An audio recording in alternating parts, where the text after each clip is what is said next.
Que la gracia y la paz del Señor esté con vosotros. En teológica estaremos abordando el panorama de la primera y segunda epístola del apóstol Pablo a los tesalonicenses. Nuestro hermano José Franco en la escuela anterior nos presentó el panorámico de las cartas a los filipenses y a los colosenses. En esta ocasión estaremos abordando la primera carta a los tesalonicenses y la segunda carta a este mismo tesalonicenses. Este panorama lo estaremos viendo, estimados hermanos, en varios puntos en ambas epístolas. Como primer punto estaremos viendo el título y el autor. Segundo punto, fecha y ocasión.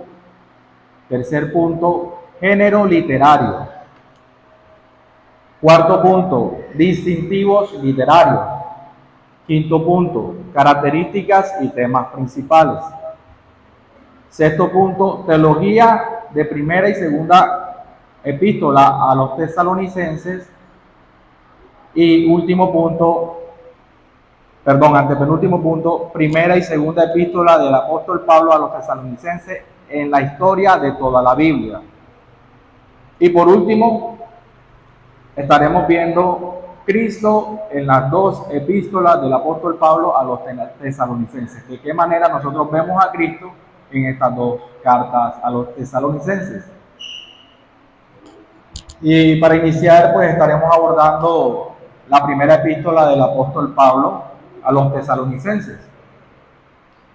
Como lo manifesté, el primer punto es título y autor.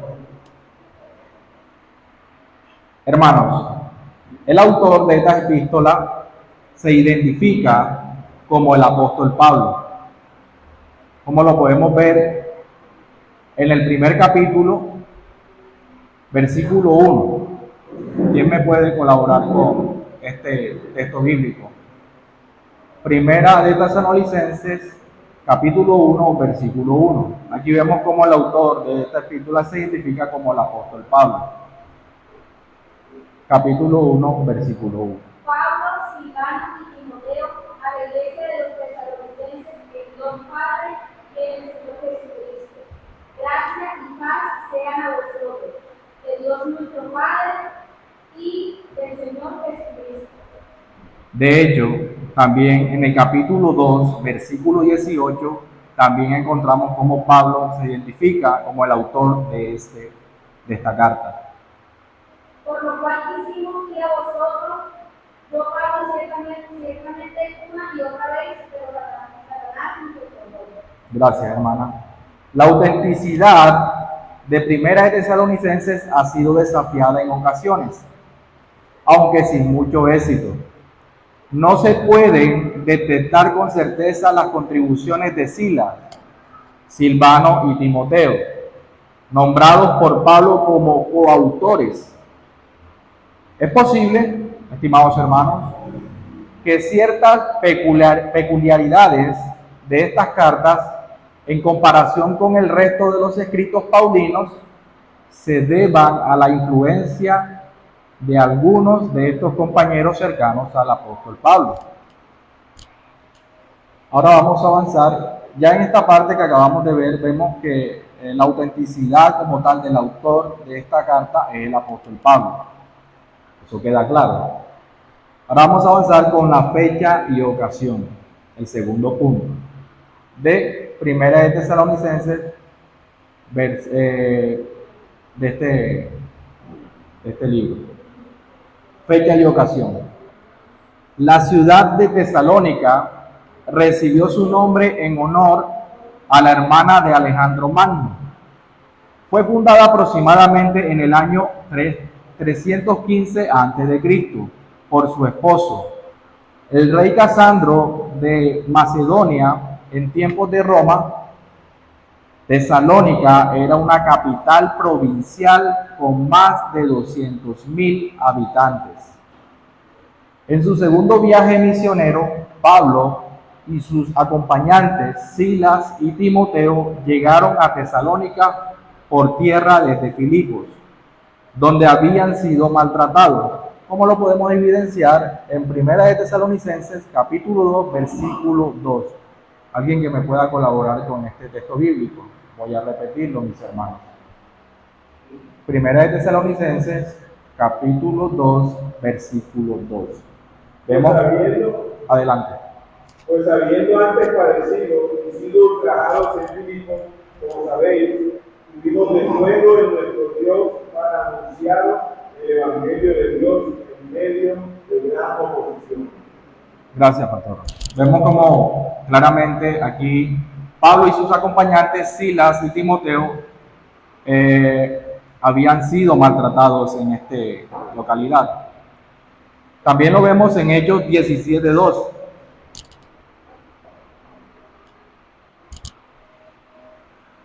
En el libro de Hechos, capítulo 17, versículo 2. Y Pablo, cuando se encontraba de ellos, por 3 días, Gracias, mi hermano. Estos pasajes que acabamos de leer registran que Pablo predicó y debatió en la sinagoga de Tesalónica por 3 días de reposo consecutivos. Finalmente, los miembros de la comunidad judía reclutaron a hombres inescrupulosos para alborotar la ciudad en contra de los cristianos, incluyendo a un judío converso llamado Jasón. Fueron arrestados y llevados delante de las autoridades. Jasón y los demás fueron forzados a pagar una fianza para garantizar que la iglesia no causaría problemas. Los creyentes ayudaron a Pablo, Silas y Timoteo a escapar encubiertamente en la noche y pronto se encontraron en Berea, ubicada al oeste, donde el evangelio fue recibido por audiencia con una actitud más abierta de entre la comunidad judía. Esto lo vemos en Hechos 17, versículo 5. Voy a leerlo para ustedes, mis hermanos. Hechos capítulo 17, versículos 5 y 12. Entonces los judíos que no creían, teniendo celos, tomaron consigo a algunos ociosos, hombres malos, y juntando una turba alborotaron la ciudad y asaltando la casa de Jasón procuraban sacarlos al pueblo. En el versículo 12 dice: así que creyeron muchos de ellos y mujeres griegas de distinción y no pocos hombres.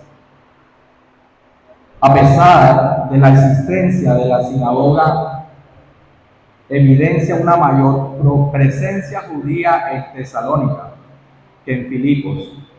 La congregación cristiana, estimados hermanos, era en su mayoría gentil. Esto indica que Pablo continuó con un exitoso ministerio dentro de los gentiles después de que se bloqueara su acceso a la sinagoga. Durante su estadía en Tesalónica, la cual no pudo haber durado más que unos pocos meses, los misioneros aparentemente recibieron más de una contribución para su sustento por parte de la congregación de Filipos. En Filipenses 4:15 podemos ver cómo Pablo recibe un apoyo por parte de este pueblo. Filipenses 4:15, alguien que me pueda colaborar con este versículo, estimados hermanos. Filipenses 4:15 y 16. Sabéis también vosotros, oh filipenses, que al principio de la predicación del Evangelio, cuando partí de Macedonia, ninguna iglesia participó conmigo en razón de dar y recibir, sino vosotros otros, pues aún en Tesalónica me enviaste una y otra vez para mi necesidad. Podemos ver cómo aparentemente Estos misioneros recibieron más de una contribución para su sustento por parte de la congregación de Filipos. Esta contribución, combinada con las ganancias de sus propias labores, significaba que podían mantenerse a sí mismos sin depender de los creyentes de Tesalónica, los cuales eran jóvenes en su fe. El ejemplo de comportamiento humilde y diligente de los misioneros era una reprensión para la minoría de la iglesia, que no quería trabajar para vivir. En 1 de Tesalónica, capítulo 5, versículo 14, vemos cómo se hace esta exhortación a trabajar y no ser ocioso. Voy a repetirlo. 1 de Tesalonicenses, capítulo 5, versículo 14. También os ruego, hermanos, que amonestéis a los ociosos, que alentéis a los de poco ánimo, que sostengáis a los débiles, que seáis pacientes para con todos. Amén. Gracias, hermano. Por otro lado, el género literario, vemos que en el libro de Tesalonicenses es una carta y por lo general sigue las convenciones epistolares acostumbradas del siglo. Consta de una introducción, como lo vemos en 1 de Tesalonicenses capítulo 1, versículo 1, consta también de un cuerpo, capítulo 1, versículo 2, y una conclusión, capítulo 5, del versículo 23 al versículo 28. Habituales de una carta, sin embargo, no encaja con precisión en los diversos tipos de epístolas de una carta. Tiene características de varios tipos de cartas. Aunque Pablo se identifica como el autor, su primera epístola a los tesalonicenses difiere de sus otras cartas debido a que se utiliza a la primera persona del plural. A lo largo de toda la carta, él utiliza palabras como nosotros, nuestro. Esto se refleja en la introducción a la epístola, en el cual se identifica a los remitentes como Pablo, Silvano y Timoteo. No obstante, esto no significa que Pablo no sea el autor principal, puesto que él vuelve a la primera persona del singular en algunas ocasiones, como lo vemos en 1 de Tesalonicenses capítulo 2, versículo 18. Le agradezco a algún hermano que me pueda colaborar con este versículo. Capítulo 2, versículo 18. Por lo cual quisimos ir a vosotros. Yo, Pablo, ciertamente, una y otra vez. Gracias, pastor. La segunda epístola a los tesalonicenses comparte la primera y muchas de estas características que distinguen al segundo libro del resto de las cartas de Pablo. Ahora avanzaremos, mis hermanos, con los distintivos literarios. Esta primera carta a los tesalonicenses nos permite observar de cerca las relaciones entre un pastor y una congregación joven, porque ella se caracterizaba por ser una congregación bastante joven. Pablo habla en términos muy incisivos e íntimos acerca de su ministerio pastoral entre ellos. El apóstol ayuda a estos nuevos creyentes a entender la circunstancia y la naturaleza de su conversión, así como lo que significa permanecer firmes en la fe y perseverar en la vida del Evangelio, que el Evangelio llama a los creyentes a vivir, como lo vemos en 1 de Tesalonicenses, versículo 3, capítulo 3, versículos 6 y 13. Lo voy a leer para ustedes. Pero cuando Timoteo volvió de vosotros a nosotros y nos dio buena noticia de vuestra fe y amor, y que siempre nos recordáis con cariño, deseando vernos como también nosotros a vosotros. El versículo 13 dice: para que sean afirmados vuestros corazones irreprensibles en santidad delante de Dios nuestro Padre, en la venida de nuestro Señor Jesucristo con todos sus santos. Al igual que Primera de Corintios, Primera de Tesalonicenses aborda una serie de preguntas pastorales que han surgido en la joven iglesia de Tesalónica. Pablo ayuda a los tesalonicenses a perseverar a través de la persecución. Debe inculcar en ellos también la importancia de procurar la pureza sexual. Debe inculcar en ellos la importancia de procurar la pureza sexual, así como ordenar sus vidas de tal manera que el Evangelio sea bien visto delante de toda la gente. Gran parte de su carta está dedicada a tratar los malentendidos con respecto al regreso de Cristo y su implicación para los creyentes que ya han muerto. Y después ayudar a los tesalonicenses a entender qué significa el regreso de Cristo para la vida cristiana en el presente, como lo vemos en el capítulo 5, versículos 1 y 11. Nuevamente le voy a pedir el favor a algún hermano que me pueda colaborar con este pasaje. Capítulo 5, versículo 1 y el 11. Pero acerca de los tiempos y de las ocasiones, no tenéis necesidad, hermanos, de que yo os escriba. Os rogamos, hermanos, que reconozcáis a los que trabajan entre vosotros y os presiden en el Señor y os amonestan. Gracias, pastor. Ese es el versículo 1 y 11. Gracias. Primera de Tesalonicenses es una carta muy personal. Pablo no solo se dirige con frecuencia a los tesalonicenses como hermanos en los puntos importantes, sino que también habla de sí mismo tanto como su padre. En el capítulo 2, versículo 11, dice: así como también sabéis de qué modo como el padre a sus hijos,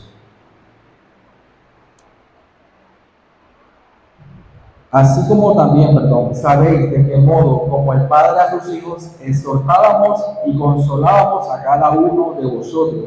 Aquí vemos cómo el apóstol Pablo se dirige a los hermanos como padre. También, mis hermanos, avanzaremos con las características y temas principales. Una rica vena de enseñanzas acerca de los últimos días corre a través de Primera y Segunda de Tesalonicenses.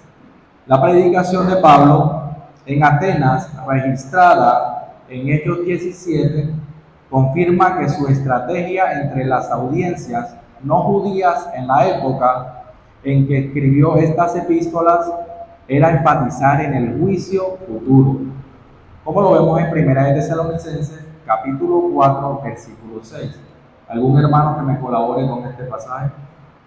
Primera de Tesalonicenses, capítulo 4, versículo 6.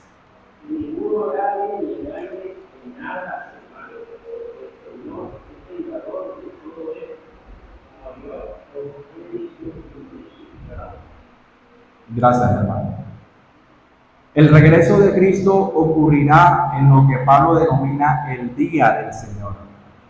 En este día habrá una resurrección de los justos para heredar la salvación en la presencia del Señor y de los injustos, que Pablo presupone, aunque nunca lo declara de forma explícita, para que sean separados de Cristo por la eternidad. Esto en caso de los injustos. Lo vemos en Segunda de Tesalonicenses, capítulo 1, versículo 9. Esto lo vemos en la segunda carta. Segunda de Tesalonicenses, capítulo 1, versículo 9.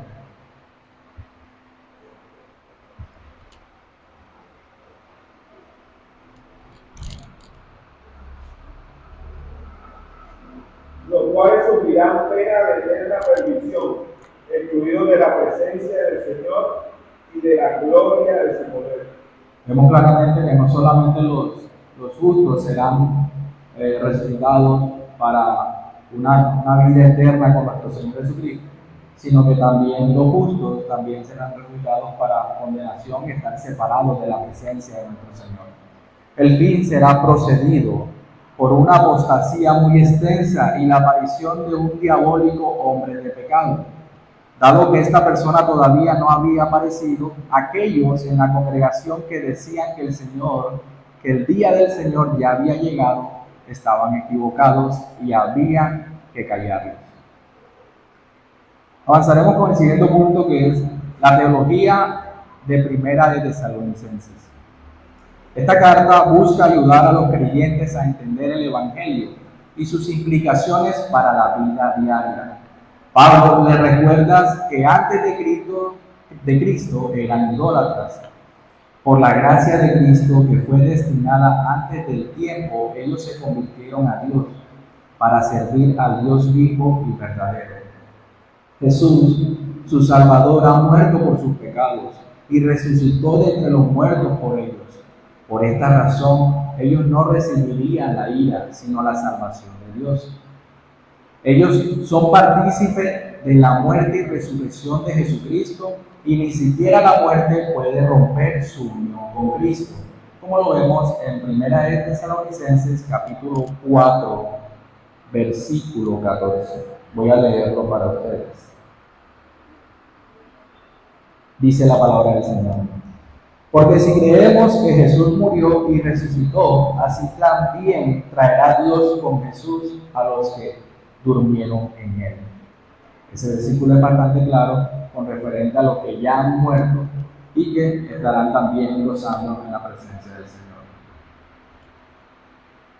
Por lo tanto, mis hermanos, tienen la esperanza segura de que cuando Cristo regrese estarán con Él para siempre, completamente santificados e irreprensibles.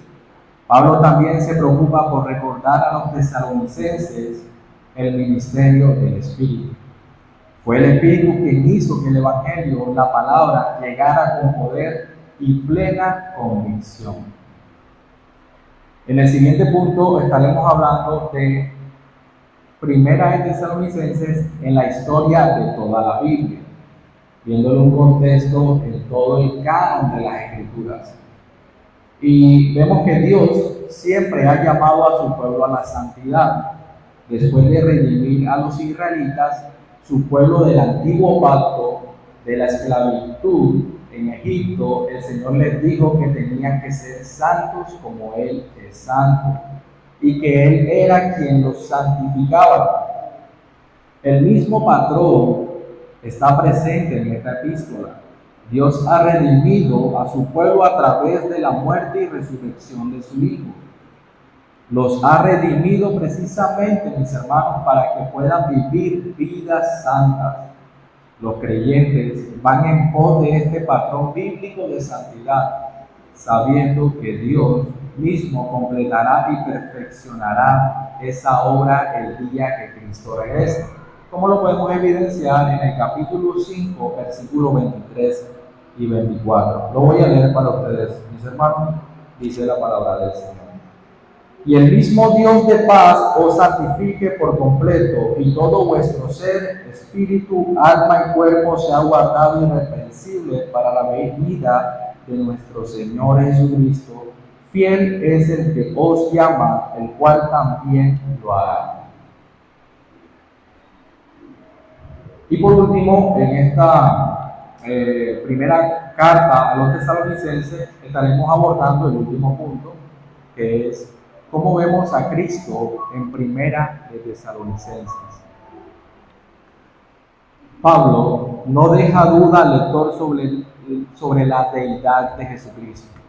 Además, el apóstol Pablo afirma claramente que Jesucristo vino a salvar a los pecadores y que esta salvación se logró a través de su muerte y resurrección, y está siendo aplicada a su pueblo por el Espíritu Santo. La última y gran esperanza del creyente es el evento que será la culminación de la historia, el glorioso retorno del Señor Jesucristo del cielo con voz de mando, con voz de arcángel y con la trompeta de Dios, como lo podemos leer en el Primera de Tesalonicenses, capítulo 4, versículo 16. Nuevamente lo leeré para ustedes, mis hermanos. Dice: porque el Señor mismo, con voz de mando, con voz de arcángel y con trompeta de Dios, descenderá del cielo, y los muertos en Cristo resucitarán primero. Y con esto, mis hermanos, culmino con la primera carta a los tesalonicenses, el panorámico que se ha venido tratando, para avanzar con la segunda carta, la segunda epístola del apóstol Pablo a los tesalonicenses. Vamos a volver a tocar los mismos puntos que tocamos en la primera epístola. Como ya lo había mencionado, el primer punto estaremos hablando sobre el título y el autor. Y en esta ocasión Pablo se identifica como el autor en la introducción de Segunda de Tesalonicenses. Y los escritores cristianos más antiguos fuera del Nuevo Testamento, incluyendo personajes de inicio del segundo siglo, tales como Ignacio de Antioquía, Policarpo y Justino Mártir. Todos ellos consideraban la epístola genuinamente paulina, a pesar de su autenticación temprana. Segunda de Tesalonicenses ha sufrido ataques más frecuentes sobre su autenticidad que Primera de Tesalonicenses. Los que niegan que Pablo escribió Segunda de Tesalonicenses basan su afirmación en varias líneas de supuestas evidencias. Algunos estudiosos de alta crítica, por ejemplo, han observado las semejanzas entre las dos epístolas en su temática y estilo de escritura como una indicación de que Segunda de Tesalonicenses no fue escrita por Pablo, sino por alguien que deliberadamente estaba tratando de imitar a Pablo. Por supuesto, dicho argumento pasa por alto la explicación más simple y probable para las semejanzas entre Primera y Segunda de Tesalonicenses, que el mismo autor, Pablo, escribió ambas epístolas. Algunos estudiosos críticos han dicho que las dos cartas enseñan escatologías, doctrinas del fin de los tiempos y el futuro eterno, contradictorias y por lo tanto no pueden ser del mismo autor.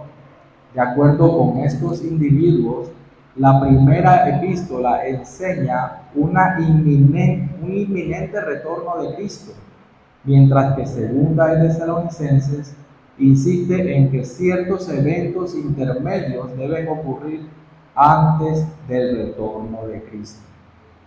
Sin embargo, mis hermanos, el conflicto es ilusorio y exagerado. No se declara nada definitivo sobre la inminencia de la segunda venida del Señor Jesucristo. En Primera de Tesalonicenses no se declara nada definitivo. Lo que enfatiza es lo repentino e inesperado que será el día del Señor, el cual tomará por sorpresa a los incautos. La segunda carta especifica un orden de los eventos, como para contrarrestar un malentendido en Tesalónica, de que el día del Señor ya había llegado. Malentendido que se estaba volviendo cada vez más común entre los creyentes de Tesalonicenses, después de que Pablo escribiera la primera carta.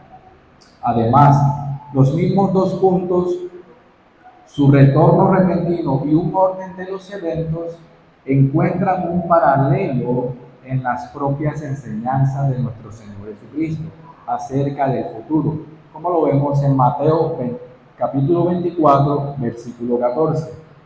Lo leeré para ustedes. Mateo capítulo 24, versículo 14. Dice la palabra del Señor: y será predicado este evangelio del reino en todo el mundo para testimonio a todas las naciones, y entonces vendrá el fin. Si Jesús pudo enseñar que el fin vendría repentinamente y que sería precedido por una serie de eventos, seguramente Pablo también podría haberlo hecho.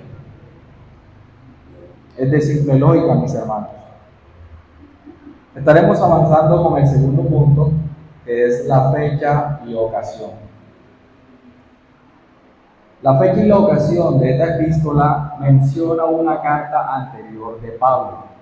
Con toda probabilidad, esta carta anterior fue primera de Tesalonicenses. Entonces, segunda de Tesalonicenses debe fecharse poco tiempo después de la primera, alrededor del año 51 después de Cristo. Ambas cartas fueron escritas desde Corinto, como se indicó en la sección del título y autor de la carta anterior. La ocasión para segunda de Tesalonicenses fue la necesidad de Pablo, mis hermanos, de aclarar más extensamente los temas doctrinales relacionados con el futuro y la segunda venida de nuestro Señor Jesucristo, especialmente con respuestas a los rumores, incluso algunos atribuidos a Pablo por boca de otros o correspondencia falsificada, como lo podemos ver en 1 Tesalonicenses capítulo 2, versículo 1 y 2. ¿Algún hermano que me pueda colaborar con la lectura de este texto bíblico? Capítulo 2, versículo 1 y 2. Pero con respecto a la venida de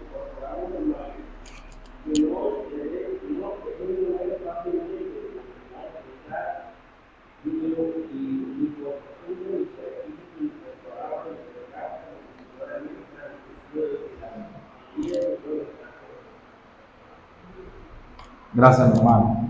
Vemos que claramente ya la venida del Señor había ocurrido y eso es lo que trataban de decir nuestros hermanos en Tesalonicenses.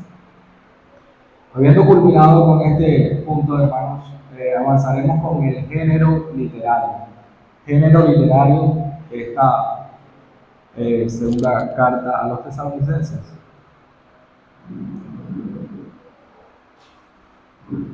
La segunda carta a los tesalonicenses es una carta que por lo general sigue las convenciones escriturales acostumbradas de la primera. Consta de una introducción, un cuerpo y una conclusión habitual de una carta. Al igual que primera de Tesalonicenses, esta carta no encaja con precisión en ninguno de los diversos tipos de epístolas del primer siglo que se han identificado. Es una carta mixta por cuanto tiene características de diversos tipos de cartas. Aunque Pablo se identifica como el autor, su segunda epístola a los tesalonicenses difiere de sus otras cartas debido a que utiliza la primera persona del plural a lo largo de la epístola. Él utiliza todos estos tipos de personas. Esto refleja la introducción de la carta, en la que los remitentes se identifican como Pablo, Silvano y Timoteo. Sin embargo, esto no significa que Pablo no sea el autor principal, puesto que él vuelve a la primera persona del singular en algunas ocasiones y específicamente se identifica como el autor en el cierre de la carta. El uso prevalente de la primera persona del plural es también característica con primera de Tesalonicenses. Avanzaremos, mis hermanos, con el siguiente punto, que es distintivos literarios. Es muy probable que Pablo redactara segunda de Tesalonicenses poco tiempo de que escribió primera de Tesalonicenses. Por lo tanto, comparte algunas de las características literarias de primera de Tesalonicenses que en su primera carta, pero sí habla de ello. Pablo también orienta a los tesalonicenses en la búsqueda de la santificación y acerca de cómo enfrentar la persecución.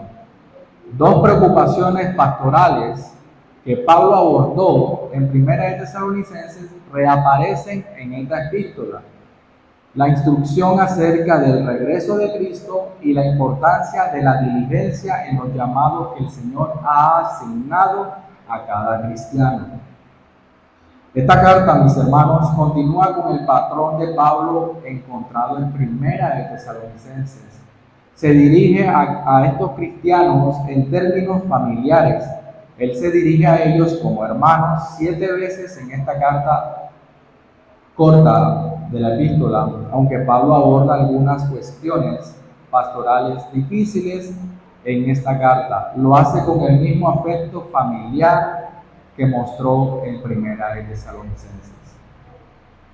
Ahora estaremos viendo lo que son las características y temas principales, mis hermanos.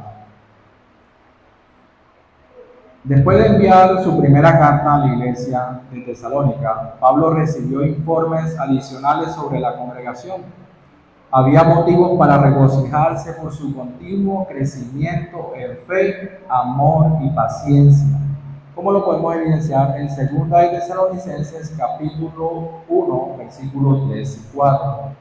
¿Algún hermano que me pueda colaborar con la lectura de este texto? Debemos siempre dar gracias a Dios por vosotros, hermanos, como es digno, por cuanto vuestra fe va creciendo y el amor de todos y cada uno de vosotros abunda para con los demás, tanto que nosotros mismos nos gloriamos de vosotros en la iglesia de Dios por vuestra paciencia y fe en todas vuestras persecuciones y tribulaciones que soportáis. No, claramente podemos ver cómo en este pasaje que nuestro pastor acaba de leer, cómo había motivos para que el apóstol Pablo se regocijara por el continuo crecimiento en fe, amor y paciencia de esta congregación. Así también había motivos de preocupación en ciertos asuntos doctrinales y conductuales. Según a los tesalonicenses, fue escrita principalmente para completar las enseñanzas anteriores de Pablo al corregir un anuncio prematuro y perturbador de que el día del Señor ya había llegado. Esta afirmación errónea podía deberse en parte a inferencias equivocadas extraídas de las propias enseñanzas de Pablo, junto con la dolorosa experiencia de persecución por parte de la congregación, lo cual se consideraba un indicador de las tribulaciones del fin de los tiempos. Un segundo motivo, mis hermanos, para escribir era lidiar con la vida desordenada crónica de algunos miembros.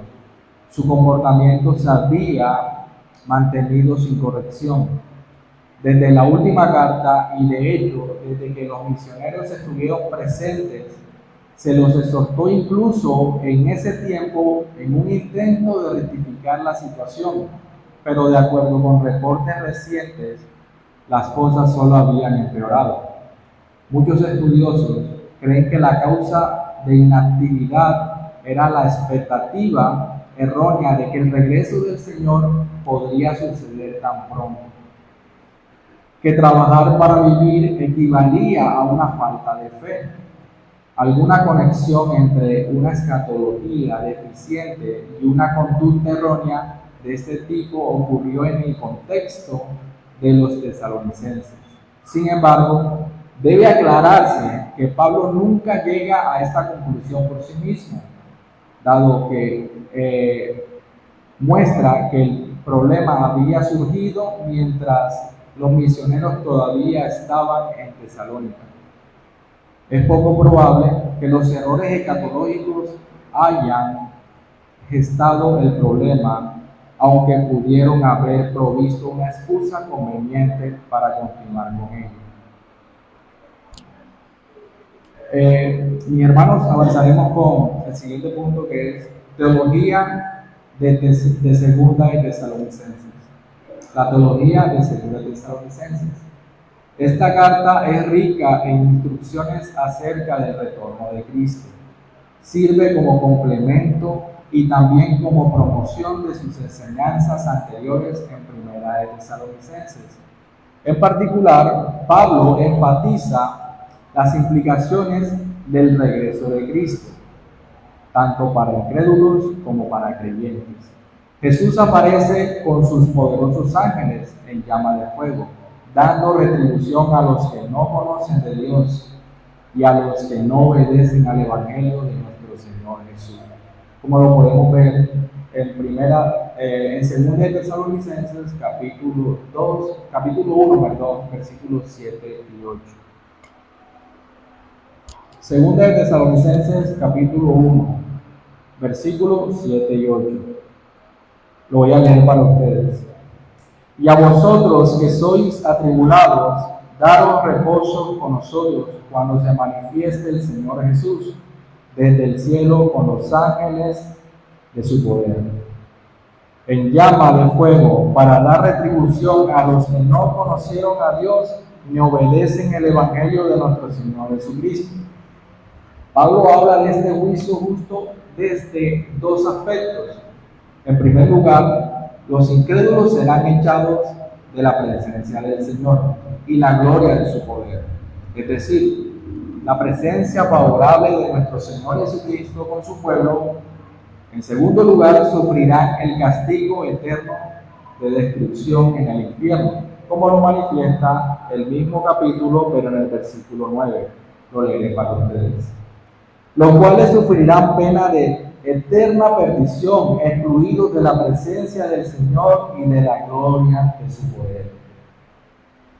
Para los creyentes, el día del juicio será un evento en el que Jesús será glorificado en sus santos.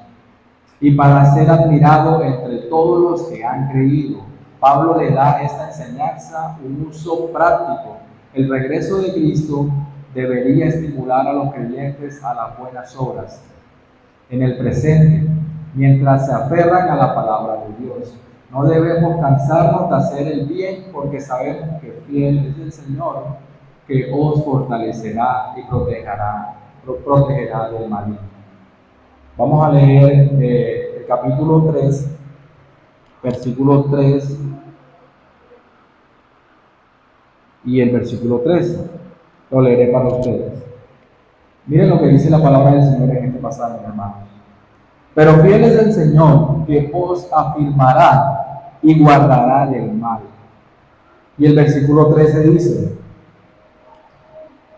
y vosotros, hermanos, no os canséis de hacer el bien.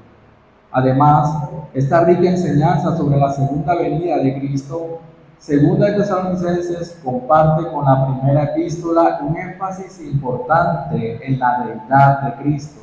De hecho, la deidad de Cristo se asume más de lo que se define, mostrando cuán natural era para los cristianos de la iglesia primitiva pensar en términos trinitarios y afirmar una cristología que ve a Jesús como la encarnación de Dios mismo.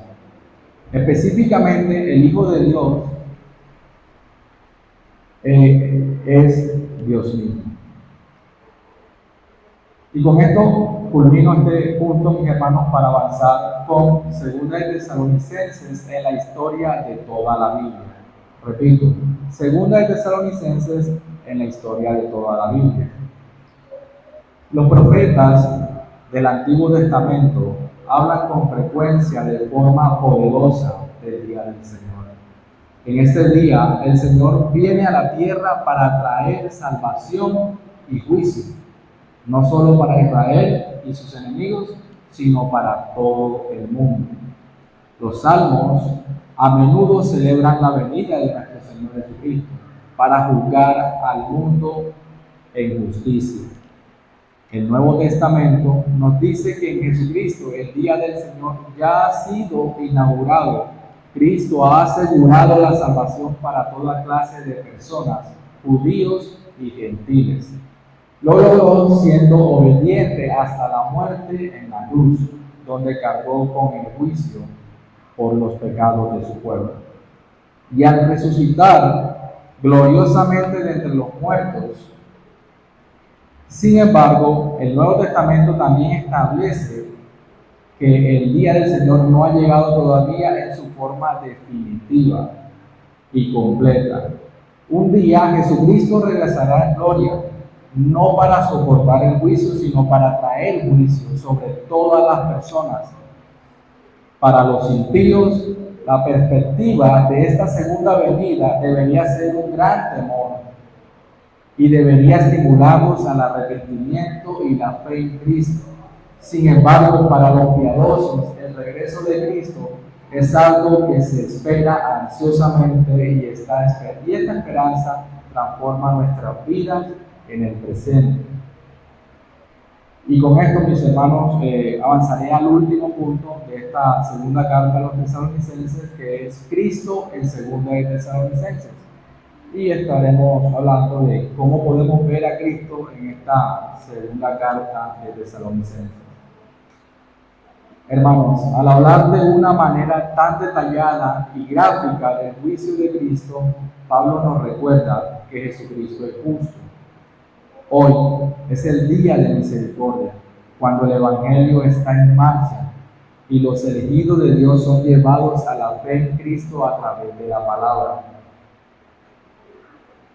de Dios y el poder del Espíritu Santo. Vamos a leer 2 de Tesalonicenses capítulo 2, versículos 13 y 14.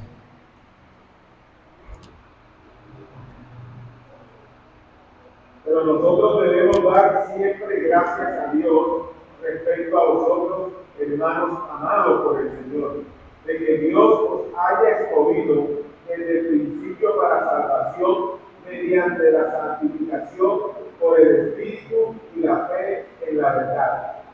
Gracias, pastor.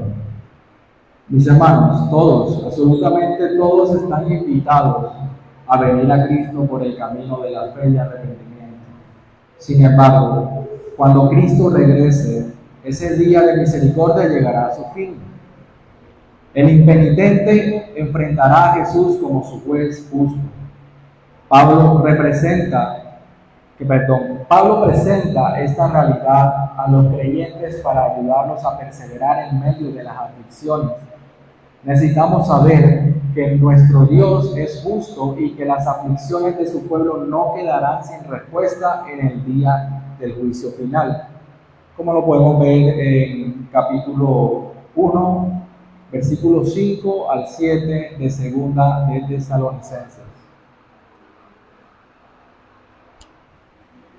Esto es demostración, lo voy a leer para ustedes, mis hermanos, y con esto culmino. Esto es demostración del justo juicio de Dios, para que seáis tenidos por dignos del reino de Dios, por el cual asimismo padecéis, porque es justo delante de Dios pagar con tribulación a los que os atribulan. Y a vosotros que sois atribulados, daros reposo con nosotros, cuando se manifieste el Señor Jesús desde el cielo con los ángeles de su poder. Mis hermanos, con esto culmino esta panorámica de primera y segunda de Tesalonicenses, dando paso a que cualquier duda, inquietud que puedan tener, pues se la puedan manifestar, y si está en mi capacidad poder resolverla, lo haré, y si no,